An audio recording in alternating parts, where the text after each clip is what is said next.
पूजा वर्गात नेहमीच प्रथम क्रमांक मिळवायची. तिला पुढे बीटेक करायचे होते, पण तिचा भाऊ आणि वहिनी यांची अजिबात इच्छा नव्हती की तिने पुढे उच्च शिक्षण घ्यावं. त्यामुळे पूजाचा भाऊ अनिलने आपली आई सुमित्राजींना भडकवायला सुरुवात केली. आई, पूजाला बीटेक करायची काय गरज आहे? जितके पैसे तू तिच्या शिक्षणावर खर्च करशील त्यात तिचे लग्न होईल. अनिल बेटा, तू असे का बोलत आहेस? तुला चांगले माहीत आहे की तुझी बहीण अभ्यासात किती हुशार आहे.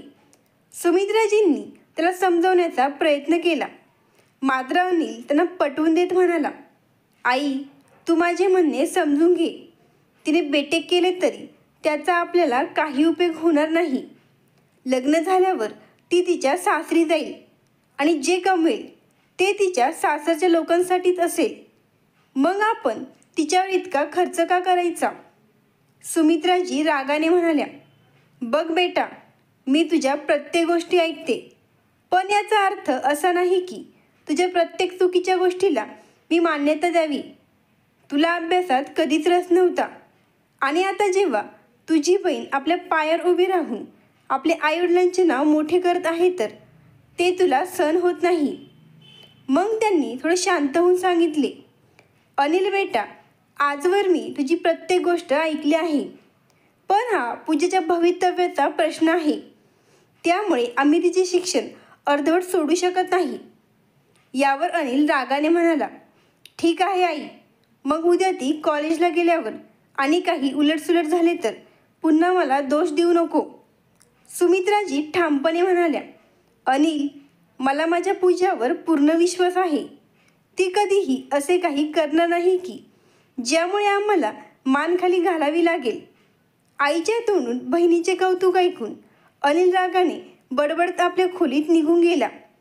हे सर्व संभाषण रामकिशनजींनीही ऐकले होते. आज त्यांना खूप आनंद झाला होता, कारण पहिल्यांदाच सुमित्राजींनी आपल्या मुलीचे समर्थन केले होते. अन्यथा त्या नेहमीच आपल्या मुलाच्या बाजूने असायच्या. संध्याकाळी जेव्हा पूजा कॉलेजमधून परत आली तेव्हा तिने आईला उदास पाहिले आणि विचारले, आई, काय झाले? दादा काही बोलला का? नाही बेटा, काही नाही.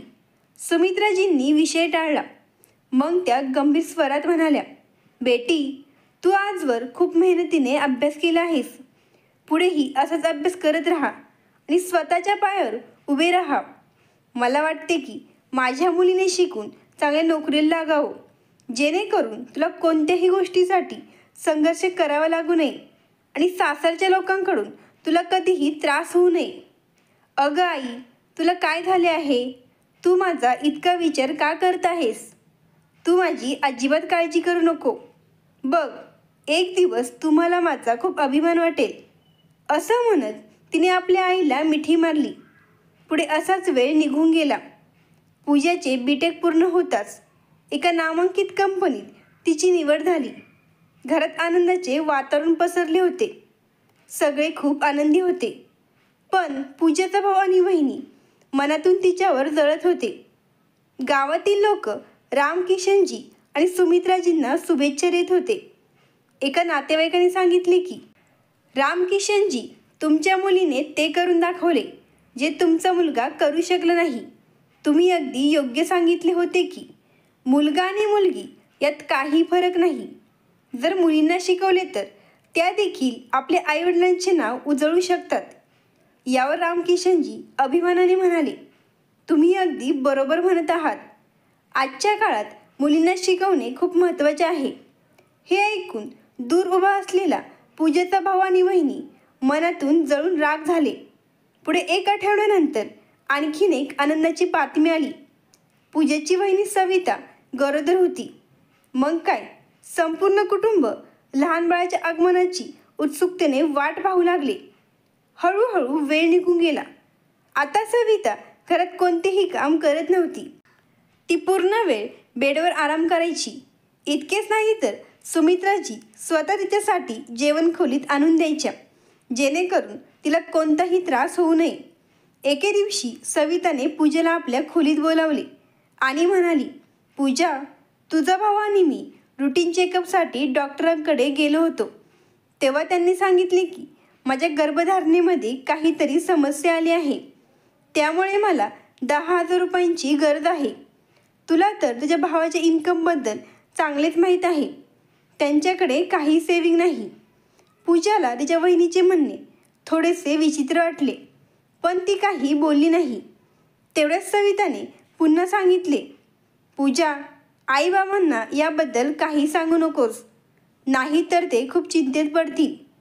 पूजाने तत्काळ उत्तर दिले, ठीक आहे वहिनी, मी उद्या ऑफिसवर गेल्यावर पैसे काढून आणते. तुम्ही काहीही काळजी करू नका. फक्त स्वतःची आणि बाळाची काळजी घ्या. जर पैशांची आणखीन काही गरज भासली तर मी सर्व काही पाहून घेईल. हे सांगून पूजा आपल्या खोलीत निघून गेली. तिने आपल्या आईवडिलांशी याबद्दल काही चर्चा केली नाही आणि दुसऱ्या दिवशी 10,000 रुपये काढून आपल्या वहिनीला दिले. पैसे पाहून सविताला खूप आनंद झाला. पूजा म्हणाली, वहिनी, दादा उद्या ऑफिसला जाईल. जर तुम्ही म्हणाल तर मी तुमच्यासोबत हॉस्पिटलला येऊ शकते. हे ऐकताच सविता थोडी घाबरली आणि म्हणाली, नाही नाही, तू चिंता करू नकोस. तू ऑफिसला जा. तुझ्या भावाने सांगितले आहे की तो कॅब करून हॉस्पिटलला पोहोचेल. बरं, ठीक आहे वहिनी. जर काही गरज असेल तर मला फोन करा, मी लगेच येईन. जेव्हा पूजा सविताला पैसे देत होती तेव्हा सुमित्राजींनी हे बाहेरून पाहिले होते.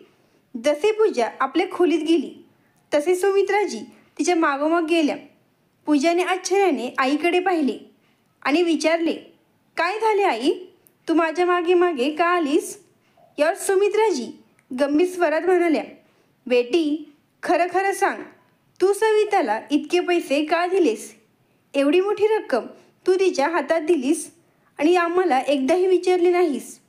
पूजा शांतपणे म्हणाली, अगं आई, वहिनीला गरज होती म्हणून मी तिला पैसे दिले. तिच्या गर्भधारणेमध्ये काहीतरी समस्या आहेत, त्यामुळे तिला पैशांची आवश्यकता होती. सुमित्राजींनी खोल श्वास घेतला आणि म्हणाल्या, पूजा बेटी, तुला अजूनही तुझ्या वहिनीचे खरे रूप कळलेले नाही. पूजाने आईला आपल्या जवळ बसवले आणि म्हणाली, आई, तू काही काळजी करू नकोस.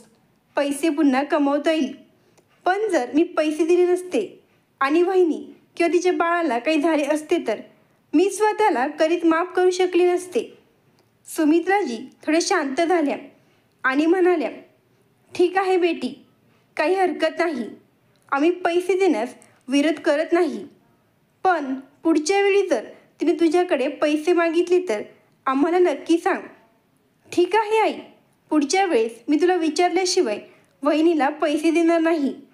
आता चल, पटकन जेवायला वाढ, खूप भूक लागली आहे. सुमित्राजी बाहेर आल्या आणि सगळ्यांसाठी जेवण वाढू लागल्या. थोड्या वेळाने सविताच्या मैत्रिणी तिला भेटायला घरी आल्या. सुमित्राजी त्यांच्यासाठी चहा नाश्ता घेऊन सविताच्या खोलीत जाणार होत्या. तेवढ्यात त्यांना आतून आवाज ऐकू आले आणि त्या दाराबाहेरच थांबल्या. एक मैत्रीण म्हणाली, अगं सविता, तू तर घर बसल्या पूर्ण पगार मिळवतेस. तुझी नणंद मोठ्या पदावर काम करते आणि तू तिच्या सगळ्या कमाईचा उपभोग घेत आहेस. आणि ती बावळट, तिला हेही समजत नाही की तू तिला मूर्ख बनवत आहेस. दुसरी मैत्रीण हसत म्हणाली, हो ना, अशा भोळेबाबडे लोकांमुळे आपले जीवन आरामात चालते. जर असे लोक नसते तर आपले काय झाले असते कुणास ठाऊक. मग आणखीन एक मैत्रीण विचारते, अगं सविता, तुझ्या नंदेचे लग्न कधी होणार आहे? तुझे हे ATM कधी या घरातून जाणार आहे? सविता मोठ्याने हसत म्हणाली, अगं, तू चिंता करू नकोस. मी माझे ATM इतक्या लवकर जाऊ देणार नाही. जिथे जिथे तिचे लग्न ठरेल तिथे मी त्या लोकांना तिच्याबद्दल इतके वाईट वाईट सांगेन की तेच लोक स्वतःहून नकार देतील. हे ऐकतात सुमित्राजींच्या पायाखालची जमीन सरकली. आज त्यांना कळले की अनिल पूजाचे लग्न का लावू इच्छित नाही. त्यांना पूजाचे लग्न होऊच द्यायचे नव्हते. त्यांना फक्त तिच्या कमाईवर संपूर्ण आयुष्यभर ऐश करायची होती. त्यानंतर सुमित्राजी हळूच आपल्या खोलीत परत आल्या आणि त्यांनी आपल्या मुलीला संपूर्ण सत्य सांगितले.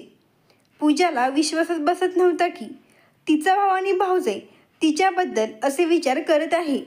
तिने ठामपणे सांगितले, आई, तू चिंता करू नकोस. आता मीच दादाला आणि वहिनीला बरोबर धडा शिकवते. काही दिवसांनी रामकिशनजींनी योग्य कुटुंब शोधून पूजाचा एका चांगल्या घरात विवाह ठरवला आणि 1 महिन्यानंतर लग्न निश्चित झाले. हे ऐकतात अनिल आणि सविताला धक्काच बसला. त्यांनी स्वप्नातही विचार केला नव्हता की पूजेचे लग्न इतक्या लवकर ठरेल. पूजाने आईच्या मदतीने लग्नाच्या तयारीला सुरुवात केली. इकडे अनिल आणि सविताने पूजेचे लग्न मोडण्याचा खूप प्रयत्न केला, पण त्यात त्यांना यश आले नाही. काही दिवस उलटले असता सविताने पूजाला सांगितले, पूजा, मला 20,000 रुपयांची गरज आहे. पूजाने शांतपणे उत्तर दिले, वहिनी, मी माझे सर्व पैसे आईच्या खात्यात ट्रान्स्फर केले आहेत. जर तुम्हाला खरोखर गरज असेल तर मी आईकडून घेते. सविता हे ऐकून डचकली. तिला वाटत नव्हते की ही गोष्ट सुमित्राजींना कळावी, म्हणून ती म्हणाली, नको, राहू दे, मी अनिलला सांगून काहीतरी व्यवस्था करते. असे म्हणत ती तिथून निघून गेली. आज सविताला विश्वास बसत नव्हता की पूजाने तिला पैसे देण्यास नकार दिला आहे. पुढे 1 महिना उलटून गेला आणि रामकिशनजींनी मोठ्या आनंदाने आपल्या मुलीचे लग्न लावून दिले. पूजा जेव्हा नवऱ्याच्या घरी गेली तेव्हा तिची सासू विमलाजींनी तिला खूप प्रेमाने स्वीकारले. संपूर्ण विधी झाल्यावर 2 दिवसांनी पूजेच्या पगफेरेचा दिवस आला आणि ती आपल्या माहेरी परतली. तेव्हा सुमित्राजींनी विचारले, बेटी, तिथे सगळे कसे आहेत? तुला काही त्रास तर नाही ना? नाही आई, तू चिंता करू नको, तिथे सगळे माझी खूप काळजी घेतात. इतक्यात सविता खोलीतून बाहेर आली आणि म्हणाली, नव्या नवरीचे 9 दिवस, अजून तू नवीन आहेस म्हणून ते तुझे लाड करत आहेत. काही दिवसांनी त्यांचा खरा चेहरा जेव्हा तुला दिसेल तेव्हा तुला समजेल. सविताच्या या शब्दांनी पूजाला खूप वाईट वाटले, पण तिने काही प्रतिक्रिया दिली नाही आणि दुसऱ्या दिवशी आपला पती सुमितसोबत सासरी परतली. काही दिवसांनी पूजाने पुन्हा ऑफिस जॉईन केले. दिवस पुढे जात राहिले आणि महिना संपला. पगार मिळाल्यावर पूजेने 10,000 रुपये आपल्या आईच्या खात्यात पाठवले आणि उरलेले पैसे आपल्या सासू विमलाजींना दिले. जेव्हा पूजाचे सासरे श्यामलालजींनी विमलाजींना पैसे घेताना पाहिले तेव्हा ते म्हणाले, पूजा बेटी, तुला पैसे देण्याची काही गरज नाही. मला इतके पैसे मिळतात की त्यातून आमचे सर्व खर्च भागतात. आम्ही तर आजपर्यंत सुमितकडूनही पैसे घेतले नाहीत, मग तुझ्याकडून कसे घेऊ? विमलाजी तत्काळ म्हणाल्या, अहो, असे का म्हणताय? सुनबाई इतके प्रेमाने देत आहे तर नकार कसा द्यायचा? असे म्हणत त्यांनी पैसे घेतले आणि त्या आपल्या खोलीत गेल्या. हे पाहून श्यामलालजींना काहीतरी विचित्र वाटले. ते विचार करू लागले, जेव्हा मुलगा पैसे देतो तेव्हा ती पैसे घेण्यास नकार देते, मग आज तिने पूजाकडून पैसे का घेतले? हिच्या मनात नक्की काय सुरू आहे? थोड्या वेळाने विमलाजींनी पूजाला विचारले, पूजा बेटी, तुला किती पगार मिळतो? पूजाने उत्तर दिले, आई, मला 60,000 रुपये पगार आहे. अच्छा, म्हणजे त्यातले 40,000 रुपये तू मला दिलेस. उरलेले पैसे तुझ्या खात्यात असतील ना? पूजाने शांतपणे उत्तर दिले, नाही आई, त्यातले 10,000 रुपये मी माझ्या आईच्या खात्यात पाठवले आहे. हे ऐकतात विमलाजी चिडून म्हणाल्या, सुनबाई, आता तुझं लग्न झालं आहे, मग आईवडिलांना पैसे पाठवण्याची काय गरज आहे? पूजा ठामपणे म्हणाली, आई, माझी नोकरी लागताच मी ठरवले होते की दर महिन्याला मी माझ्या आईवडिलांच्या खात्यात 10,000 रुपये टाकत जाईल, जेणेकरून त्यांना वृद्धापकाळात कोणाकडेही हात पसरावा लागू नये. माझ्या भावावर आणि बहिणीवर मला विश्वास नाही की ते त्यांची जबाबदारी नीट पार पाडतील. त्यामुळे आईबाबांना कधी पैसे कोणाकडे मागायला लागू नये म्हणून मी हे करत राहीन. आज मी ज्या ठिकाणी आहे ते फक्त त्यांच्यामुळेच आहे. हे ऐकून श्यामलाजींना खूप अभिमान वाटला की त्यांना अशी सुज्ञ सून मिळाली आहे, पण त्याचवेळी त्यांच्या पत्नीच्या स्वभावाने त्यांना खूप राग आला. विमलाजी लगेच म्हणाल्या, ठीक आहे पूजा, आता पुढच्या महिन्यापासून तू 50,000 रुपये माझ्या खात्यात टाकशील. ठीक आहे आई, असे म्हणत पूजा आपल्या खोलीत निघून गेली. त्यानंतर श्यामलालजींनी संतापणे विमलाजींना विचारले, विमला, हे सर्व काय आहे? तुला पूजेच्या पगाराशी काय घेणे देणे आहे? मी जे काही कमवले आहे ते तुला पुरेसे नाही का? जर तुला आणखीन पैसे लागत असतील तर मला सांग. मी रिटायर्ड झालो असलं म्हणजे मी काही असहाय्य झालेलो नाही. श्यामलालजींना रागात असलेले पाहून विमलाजी काही बोलल्या नाही आणि पाय आपटत आपल्या खोलीत निघून गेल्या. वेळ आपल्या गतीने पुढे जाऊ लागला. आता पूजेच्या लग्नाला 3 वर्ष झाली होती, परंतु अजूनही ती आई बनू शकली नव्हती, ज्यामुळे विमलाजी तिला वांज म्हणू लागल्या. सुमितचेही 2 वर्षापर्यंत तिच्यासोबत चांगलं वागणं होतं, पण पूजाला मूल होत नसल्यामुळे तो तिच्यापासून आता दूर राहू लागला होता. त्याने आता घरी येणे पूर्णपणे कमी केले होते आणि तो मुंबईतच फ्लॅट घेऊन राहू लागला होता. जरी तो घरी आला तरी संपूर्ण वेळ आपल्या आईसोबत घालवायचा. पूजेने त्याला अनेक वेळा समजवण्याचा प्रयत्न केला की माझ्यात काही कमी नाही, एकदा आपण डॉक्टरांना भेटू आणि तुमचे चेकअप करू. पण सुमितने तिचे काहीच ऐकले नाही. असेच पुढे आणखीन 1 वर्ष निघून गेले. या 1 वर्षात सुमित फक्त एकदाच घरी आला होता. विमलाजी मात्र महिन्या 2 महिन्याला काहीतरी कारण सांगून आठवडाभरासाठी कुठेतरी निघून जात होत्या आणि असे सांगून जायच्या की मी माझ्या माहेरी चालले आहे. यावेळी त्या संपूर्ण 1 महिन्यासाठी बाहेर जाणार होत्या. पूजाने विचारले तेव्हा त्यांनी सांगितले की सुमितची तब्येत खराब आहे, त्यामुळे मी त्याच्याकडे चालले आहे. पण आई, माझे कालच सुमितशी बोलणे झाले आहे. त्यांनी मला याबद्दल काही सांगितलं नाही. असं करा आई, तुम्ही घरात थांबा. मी ऑफिसमधून 1 महिन्याची रजा काढते आणि सुमितकडे जाते.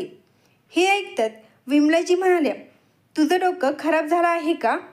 मी त्याची आई आहे आणि तुला सुट्टी घ्यायची काही गरज नाही. तू तुझे काम कर, सुमितकडे मी जाईल. एवढं बोलून विमलाजी मुंबईला जाण्यासाठी निघाल्या. तेव्हा पूजा समजून गेली की काहीतरी नक्कीच गडबड आहे, जे हे लोक माझ्यापासून लपवत आहेत. तिने ऑफिसमधून 1 आठवड्याची सुट्टी घेतली आणि सासऱ्यांना सांगितले की ती आपल्या आईवडिलांकडे जात आहे. पण ती तिथे न जाता मुंबईला रवाना झाली. मुंबईला पोचल्यावर ती एका हॉटेलमध्ये थांबली. तिला सगळ्या गोष्टींचा शोध लावायचा होता. सुमितचे ऑफिस संध्याकाळी 6 वाजता बंद होत असे, म्हणून पूजा अर्धा तास आधीच त्याच्या ऑफिसच्या बाहेर पोचली. ठीक 6 वाजता सुमित ऑफिसमधून बाहेर पडला आणि पूजा त्याचा पाठलाग करू लागली. सुमित जिथे आधी भाड्याने राहत होता तिथे न जाता एका नवीन घरात गेला. हे पाहून पूजाला धक्का बसला. ती घराच्या बाहेर असलेल्या नेमप्लेटकडे पाहू लागली. तिथे रवीना चौधरी असे लिहिले होते. पूजा अजून काही समजून घेऊ शकते तोच तिने पाहिले की शेजारच्या घरातून एक वृद्ध महिला बाहेर आल्या. पूजाने त्यांच्या जवळ जाऊन विचारले, काकू, ही रवीना चौधरी कोण आहे? त्या वृद्ध स्त्रीने उत्तर दिले, बेटी, रवीना सुमितची पत्नी आहे. तिच्या प्रेग्नन्सीचा 9वा महिना सुरू आहे, म्हणून तिची सासू देखील इथे आली आहे. हे ऐकतात पूजेच्या पायाखालची जमीन सरकली. तिला विश्वास बसत नव्हता की तिच्या पाठीमागे तिचा एवढा मोठा विश्वासघात केला जात आहे. त्या वृद्ध स्त्रीने पुढे सांगितले, बेटी, रवीना मला काही चांगली स्त्री वाटत नाही. सुमित ऑफिसला गेल्यावर दररोज तिच्या घरी एक तरुण मुलगा येतो. ती स्वतःच्याच नवऱ्याला फसवत आहे. हे ऐकतात पूजाने विचार केला, धोका तर त्यालाही मिळेलच. त्यानेही मला फसवले आहे. डोळ्यात अश्रू घेऊन पूजा परत सासरी आली. श्यामलालजींनी विचारले, बेटी, तू तर आठवडाभरासाठी माहेरी गेली होतीस ना, मग इतक्या लवकर का आलीस? हे ऐकतात पूजा जोरजोराने रडू लागली. हे पाहून श्यामलालजी घाबरले. बेटी, काय झालं? तिथे सगळं ठीक तर आहे ना? हो बाबा, तिथे सगळं ठीक आहे, पण इथे काही ठीक नाही. या घरात आता माझ्यासाठी काही उरलेलं नाही. आता मी माझ्या आईवडिलांच्या घरी परत जाईन आणि इथे परत कधीच येणार नाही. असं का म्हणत आहे बेटी? शेवटी झालं तरी काय? पूजाने सगळे सत्य श्यामलालजींना सांगितलं. तिने ठरवले होते की आता ती सुमितला घटस्फोट देणारच. श्यामलालजींना हा सर्व प्रकार ऐकून जबर धक्का बसला. त्यांना विश्वासच बसत नव्हता की त्यांचा मुलगा सुमित आणि त्यांची पत्नी विमलाजी हे केवळ पूजेची फसवणूक करत नव्हते तर त्यांचीसुद्धा फसवणूक करत होते. पुढे 2 महिन्यानंतर जेव्हा विमलाजी परत घरी आल्या तेव्हा पूजा म्हणाली, आई, मला सत्य समजले आहे. सुमितने दुसरे लग्न केले आहे आणि ती मुलगी आई झाली आहे. त्यामुळेच तर तुम्ही तिकडे गेला होता. मला विश्वास बसत नाही की तुम्ही लोक मला इतका मोठा धोका देत आहेत. हे ऐकून विमलाजींना घाम फुटला, कारण त्यांचे आणि त्यांच्या मुलाचे सत्य उघड झाले होते. त्या रात्री पूजा आपल्या खोलीत बसून विचार करत होती. तिच्या डोळ्यातून अश्रू थांबत नव्हते, पण आता ती मानसिकरित्या खूपच ठाम झाली होती. दुसऱ्या दिवशी सकाळी तिने वकिलाला भेटून घटस्फोटाचे कागद तयार करून घेतले. इकडे श्यामलाजींनी लगेच सुमितला फोन केला आणि ताबडतोब घरी येण्यास सांगितले. सुमितने नेहमीप्रमाणे काहीतरी कारण सांगून टाळण्याचा प्रयत्न केला, पण यावेळी श्यामलाजी ठाम होते. सुमित, जर तू घरी आलास तर ठीक आहे, नाहीतर मी स्वतः मुंबईला येतो आणि तुझा सगळा भांडाफोड करतो. वडिलांचा आवाज पहिल्यांदाच एवढा कठोर ऐकून सुमित काहीसा घाबरला. तो दुसऱ्या दिवशी घरी पोचला. घरी येताच त्याला पूजा समोर दिसली. तिच्या हातात घटस्फोटाची कागदपत्रे होती. सुमितने कागद पाहताच विचारले, हे काय आहे पूजा? सुमित, ही तुझ्या फसवणुकीची शिक्षा आहे. मी तुझ्यावर मनापासून प्रेम केले, तुझ्यासाठी प्रत्येक परिस्थितीला सामोरे गेले, पण तू काय केलेस? माझ्या पाठी दुसरी लग्न केलेस आणि आता तू बाप झाला आहेस. एवढेच नाही तर ती रवीना देखील तुला फसवत आहे. पूजाने संतापाने उत्तर दिलं, हे असं काही नाही, तू चुकीचा समज करून घेत आहेस. सुमितने स्वतःचा बचाव करण्याचा प्रयत्न केला. मग पूजाने वृद्ध स्त्रीने सांगितलेल्या गोष्टी त्याच्यासमोर उघड केल्या. सुमित निरुत्तर झाला. श्यामलाजी पुढे येऊन म्हणाले, सुमित, तुला थोडीशी सुद्धा लाज वाटत नाही का? लग्न करून तिने तुझ्यावर विश्वास ठेवला. ती तुझ्यासाठी समर्पित होती आणि तू तिला असं फसवलंस. मी तुझ्यावर नेहमी अभिमान बाळगला, पण आज वाटतं मीच चुकलो. विमलाजीसुद्धा तिथेच उभ्या होत्या, पण आता त्यांच्याकडे बोलण्यासारखे काहीच नव्हते, कारण त्यांनीही या सर्व प्रकाराला मूकसंमती दिली होती. सुमितने शेवटी मान झुकवली आणि घटस्फोटाच्या कागदांवर सही केली. पूजाने एक दीर्घ श्वास घेतला आणि सांगितले, आज मी फक्त एका बेमेन नात्याचा अंत करत आहे, पण माझ्या आयुष्याची नवीन सुरुवात होणार आहे. आता मी माझ्या आईवडिलांकडे जाईन आणि पुन्हा नव्याने उभी राहीन.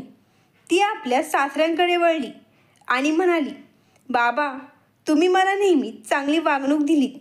मला तुमचा नेहमीच आदर राहील. हे ऐकून श्यामलाजींच्या डोळ्यात अश्रू आले.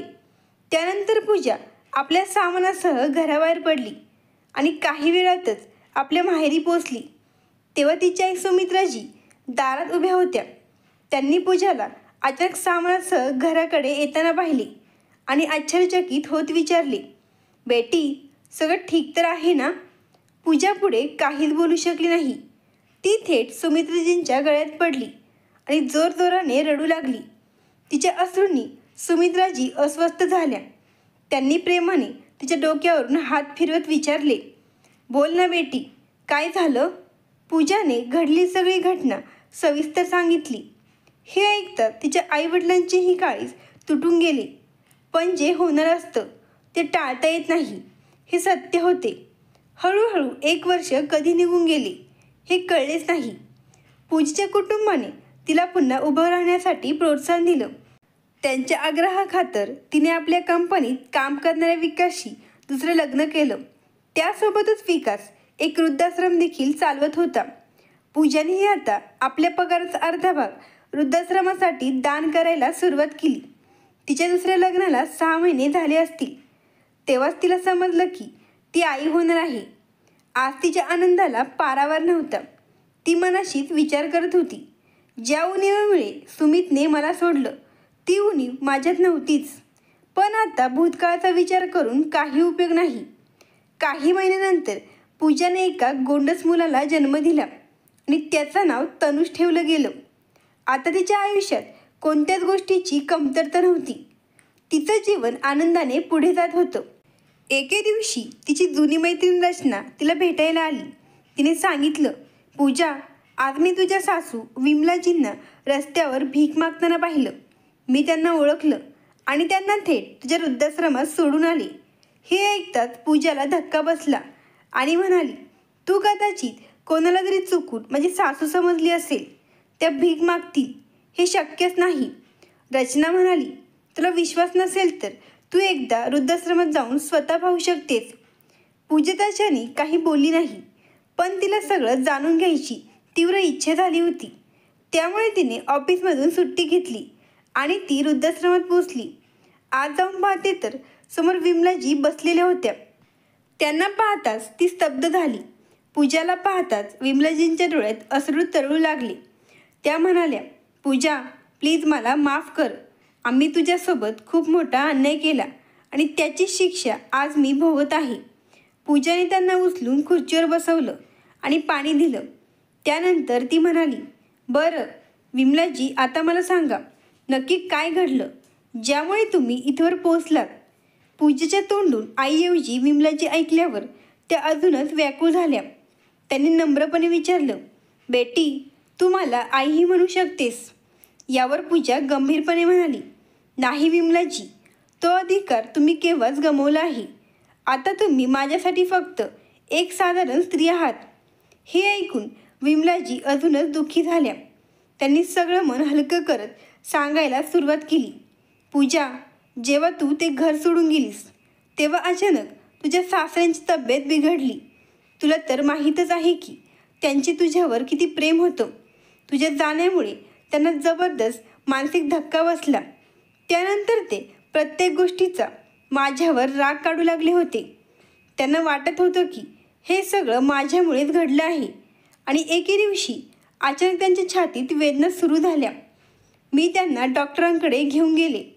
तेव्हा कळलं की त्यांना हृदयविकाराचा झटका आला आहे आणि ते या जगातून निघून गेले. जेव्हा मी ही बातमी सांगण्यासाठी सुमितला फोन केला, पण फोन सुमितने नाही तर त्याची पत्नी रवीनाने उचलला. मी तिला सांगितले की तुझ्या सासऱ्यांना हार्ट अटॅक आला होता. मी पुढे काही बोलणार तोच तिने फोन ठेवून दिला. तिने माझं बोलणं पूर्ण ऐकलंही नाही. मला विश्वास बसत नव्हता की रवीना असं करू शकते. मला वाटलं कदाचित नेटवर्कच्या समस्येमुळे असं झालं असेल, म्हणून मी पुन्हा फोन लावला. पण यावेळी तिने फोनच उचलला नाही. मला काही समजत नव्हतं की मी काय करू. त्यांचा मृतदेह हॉस्पिटलमध्ये पडून होता. दुपारी मी पुन्हा सुमितला फोन केला. यावेळी सुमितने स्वतः फोन उचलला.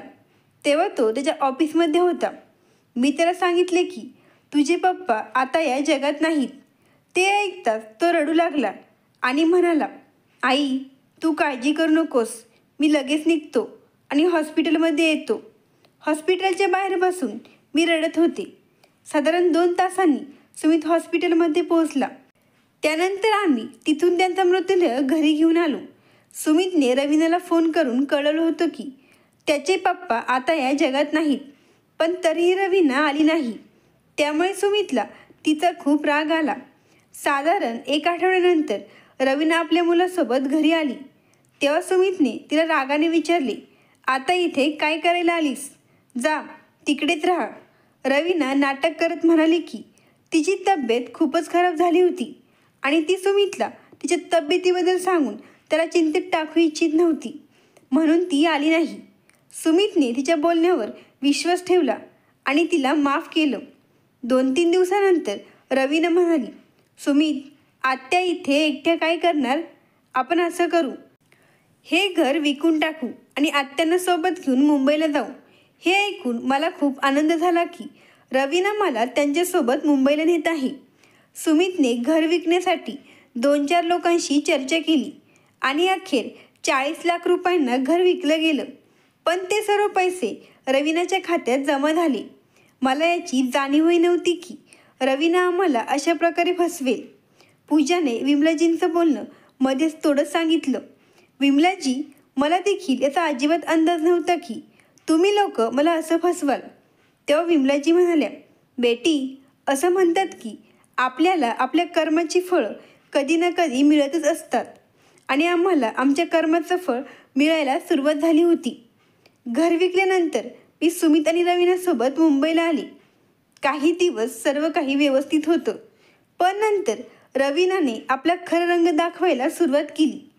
ती हळूहळू घरातली सगळी कामं माझ्याकडून करून घ्यायला लागली. अगदी ती तिच्या मुलाची देखभाल देखील करत नव्हती. हळूहळू 2 महिने निघून गेले. या 2 महिन्यात अनेकदा असे झाले की सुमित ऑफिसला गेल्यानंतर एक तरुण घरी यायचा आणि रवीना त्याच्याशी खूप हसून हसून बोलायची. मी अनेकदा तिला विचारलं की तो मुलगा कोण आहे, तेव्हा ती मला असे सांगायची की तो माझा दूरचा नातलग आहे. एके दिवशी मी बाहेर गेले होते, तेव्हा शेजारचे लोक रवीना आणि त्या तरुणाबद्दल कुजबूज करत होते. मी घरी आल्यावर तिला विचारले, रवीना, तो तरुण आपल्या घरी काय येतो आणि ही गोष्ट सुमितला माहीत आहे का? माझ्या एवढ्या बोलण्यावर रवीना संतापून म्हणाली, आत्या, तुम्ही जास्त डोकं चालवण्याची गरज नाही. स्वतःच्या कामाशी काम ठेवा. जर तुम्ही जास्त बोलण्याचा प्रयत्न केला तर मी तुम्हाला या घरातून धक्के मारून बाहेर काढेल. तुम्हाला माहीत आहे ना की हे घर माझ्या नावावर आहे. इतकं बोलून ती रागाने पाय आपटत आपल्या खोलीत निघून गेली. आता तो तरुण बिनधास्त नेहमीच घरात येऊ लागला होता. कधीही यायचा आणि सरळ रवीनाच्या खोलीत जाऊन बसायचा. रवीना त्याच्यासाठी चहा घेऊन खोलीत जायची आणि आतून कडी लावून घ्यायची. हे पाहून माझ्या काळजात धडकी भरायची की माझ्या मुलाला ती कसं फसवत आहे. मी काहीच करू शकत नव्हते, कारण रवीनाने मला धमकी दिली होती की जर तू सुमितला काही सांगितलंस तर मी तुमच्या नातवाला मारून टाकीन. मी आमच्या वंशाला काही होऊ नये म्हणून गप्प बसले. पण एके दिवशी मी असं काही ऐकलं जे मी स्वप्नातही कल्पना केली नव्हती. रवीना आणि तो तरुण खोलीत बसून हसत हसत बोलत होते. मी तिथून जात असताना ऐकलं की रवीना त्याला म्हणत होती, सुमितला कधीच समजलं नाही की प्रियांशू त्याचा मुलगा नाही तर तो आपला मुलगा आहे. हे ऐकून माझ्या पायाखालची जमीनच सरकली. माझा विश्वासच बसेना की मी जे ऐकले ते खरं आहे का. दोघांनी तर माझ्या मुलाला संपवायची योजनासुद्धा केली होती, कारण संपूर्ण संपत्ती तर आधीच रवीनाच्या नावावर होती. त्यानंतर मी दबक्या पावलांनी पुन्हा हॉलमध्ये आले आणि ठरवले की मी माझ्या सुमितला काहीही होऊ देणार नाही. म्हणूनच संधी पाहून संध्याकाळी जेव्हा सुमित घरी आला तेव्हा मी त्याला संपूर्ण सत्य सांगून टाकले की प्रियांशू हा तुझा मुलगा नाही. हे ऐकतात सुमितच्या डोळ्यातून ढसढसा अश्रू वाहू लागले. विमलाजींचे बोलणे मध्येच थांबवत पूजा म्हणाली, म्हणजे ज्या मुलासाठी त्याने मला धोका दिला होता तो मुलगा त्याचा नव्हता. हो बेटी, मी सुमितला हेही सांगितले की ते दोघे तुला संपवण्याचा कट रचत आहेत. हे ऐकताच सुमित म्हणाला, आई, आता माझ्यात उरलेच काय आहे. मी तर आधीच मेलो आहे. आधी मी पूजाला फसवले आणि आज मला त्याचे प्रत्युत्तर म्हणून धोका मिळाला. पण इतका मोठा धोका मिळेल हा मी स्वप्नातही विचार केला नव्हता. एवढे बोलून तो पुन्हा ढसढसा रडू लागला. पूजा बेटी, जिच्यासाठी त्याने तुला सोडले तीच त्याला फसवत होती. त्यानंतर सुमितने एक दिवस तिला रंगेहात पकडले. तेव्हा तिच्या प्रियकाराने सुमितलाच बेदम मारहाण केली. त्या अपमानानंतर तो व्यसनाच्या अधीन गेला. त्याने ऑफिसला जाणेही बंद केले आणि तो घरात बसून दिवसभर दारू पिऊ लागला. इतकेच नाही तर प्रियांशूला, ज्याला तो आत्तापर्यंत स्वतःचा मुलगा मानत होता, तो सुद्धा जवळ आला की त्याला ओरडून हाकलून द्यायचा. तो कोपऱ्यात पडून वेड्यासारखा वागत राहायचा. रवीनाला हे समजले होते की आम्हाला तिच्या खोटेपणाची जाणीव झाली आहे, म्हणूनच ती आमच्याशी आणखीनच वाईट वागू लागली. या सगळ्यांमुळे एके दिवशी सुमितने फॅनला गळफास घेऊन आत्महत्या केली. सुमित आणि त्याचे वडील दोघेही मला सोडून निघून गेले, पण मी मात्र का जिवंत होते हे मला कळत नव्हते. सुमितच्या मृत्यूनंतर रवीनाने त्या तरुणाशी लग्न केले आणि ते दोघे एकत्र राहू लागले. मग मी विचार केला, जेव्हा माझा मुलगाच राहिला नाही तर या घराशी माझे काय संबंध. मग मीही त्या घरातून बाहेर पडले. माझ्या कुटुंबाचा असा अंत होईल हा मी कधी स्वप्नातही विचार केला नव्हता. जर मी त्या दिवशी माझ्या मुलाच्या भल्यासाठी तुला घरातून हाकलून दिले नसते तर आज हे सगळं घडलं नसतं. कुठेतरी माझ्याच हातांनी माझ्या घराच्या विनाशाची कहाणी लिहिली गेली, कारण सुमितच्या लग्नासाठी मीच ती मुलगी निवडली होती. जेव्हा मी त्या घरातून बाहेर पडले तेव्हा माझ्याकडे काहीच उरले नव्हते. कुणी शिवे द्यायचे, कुणी ढकलून द्यायचे, तर कुणी काहीतरी खायला द्यायचे. अशाच परिस्थितीत माझे दिवस जात होते आणि आज मला तुझी मैत्रीण रचना भेटली. मी तिला ओळखत नव्हते, पण तिने मात्र मला ओळखले आणि मला आपल्यासोबत वृद्धाश्रमात घेऊन आली. पण मला माहीत नव्हते की हे वृद्धाश्रम तुझेच आहे, किंवा कदाचित मी अशा परिस्थितीत होते की काही समजण्याच्या अवस्थेतच नव्हते. या प्रवासात मी माझं सगळं गमावलं. विमलाजींच्या या बोलण्याने तिथे बसलेल्या प्रत्येकाच्या डोळ्यात अश्रू दाटून आले. विकास उठला आणि म्हणाला, मावशी, आता तुम्ही अजिबात काळजी करू नका. इथे तुम्हाला आम्ही कोणत्याही प्रकारचा त्रास होऊ देणार नाही. तुम्ही आनंदाने इथे राहू शकता. त्यानंतर पूजा म्हणाली, इथे तुम्हाला आवश्यक सर्व काही मिळेल, पण माझ्याकडून सुनेच्या भावनेची कोणतीही अपेक्षा करू नका. हे ऐकून विमलाजींच्या डोळ्यात पुन्हा अश्रू आले, पण त्या काहीच बोलू शकले नाहीत. त्यांना समजलं होतं की त्यांनी केलेल्या कर्माचे परिणाम भोगणे अपरिहार्य होते. अजूनही चर्चा सुरू असतानाच एक वृद्ध महिला आतून आली. तिच्यासोबत पूजेचा मुलगा तनुज होता, जो आत खेळत होता. ती महिला पूजाला म्हणाली, पूजा बेटी, तुझ्या मुलाला भूक लागली आहे, त्याला काहीतरी खायला दे. पूजाने आपल्या मुलाला उचलून घेतले आणि विकाससोबत आपल्या घरी परत निघून गेली. त्यांच्या मागे विमलाजींनी त्या वृद्ध महिलेला विचारले, हा तनुज पूजा आणि विकासचं मुलं आहे का? त्या महिलेने उत्तर दिलं, हो, पूजा आणि विकासचं लग्न झालं आहे आणि तनुज त्यांचाच मुलगा आहे. हे ऐकतात विमलाजी स्वतःला दोष देऊ लागल्या. जर मी थोडा संयम ठेवला असता, कदाचित आज माझं हस्तखेळतं कुटुंब तसंच टिकून राहिलं असतं. पण आता माझ्याकडे फक्त आणि फक्त पश्चाताप करण्याशिवाय काहीच उरले नाही. काळ पुढे सरकत गेला. तनुज मोठा होत होता. विकास आणि पूजा त्याच्या संगोपनात रमले होते. त्यांच्या आयुष्यात प्रेम, आदर आणि समाधान होते. एक दिवस वृद्धाश्रमातून फोन आला. विमलाजींची तब्येत खालावली होती. वृद्धाश्रमाच्या व्यवस्थापकांनी पूजाला फोन करून बोलावले. पूजा ताबडतोब तिथे पोचली. आत गेल्यावर तिला विमलाजी अंथरुणावर पडलेल्या दिसल्या. त्या खूप अशक्त झाल्या होत्या. त्यांच्या डोळ्यात एक शांतता होती, पण चेहऱ्यावर अपराधी भावही स्पष्ट दिसत होते. पूजा त्यांच्याजवळ जाऊन उभी राहिली. विमलाजींनी थरथरत्या हाताने पूजाचा हात पकडला आणि अश्रू भरलेल्या डोळ्यांनी म्हणाल्या, बेटी, मला माफ करशील का? पूजाने त्यांच्या डोळ्यात पाहिले. तिच्या मनात अनेक भावनांचा कल्लोळ माजला होता. तिला आठवलं कसं तिच्यावर अन्याय झाला होता, कसं तिला घराबाहेर काढलं गेलं होतं. पण तिला हेही जाणवलं की सुडाने काही मिळत नाही. तिने शांत स्वरात उत्तर दिलं, मी कधीच राग ठेवला नाही, पण जे केलं ते पुन्हा मिळवता येत नाही. हे ऐकून विमलाजींच्या डोळ्यातून शांततेचे अश्रू वाहू लागले. त्या समाधानी होत्या की शेवटी मृत्यूपूर्वी तरी त्यांच्या सुनेने त्यांना माफ केले होते. त्यानंतर काही क्षणांनी त्यांनी शेवटचा श्वास घेतला. पूजाने स्वतः विमलाजींच्या अंतिमविधीची जबाबदारी घेतली. समाजासाठी त्या एक वृद्धाश्रमातील वृद्ध महिला होत्या, पण पूजासाठी त्या एक धडा होत्या, आयुष्याचा, कर्माचा आणि नात्यांचा. त्या दिवसानंतर पूजा अधिक शांत झाली. तिने भूतकाळाच्या सर्व वेदना मागे टाकल्या आणि आपल्या कुटुंबासोबत आनंदाने जीवन जगू लागली.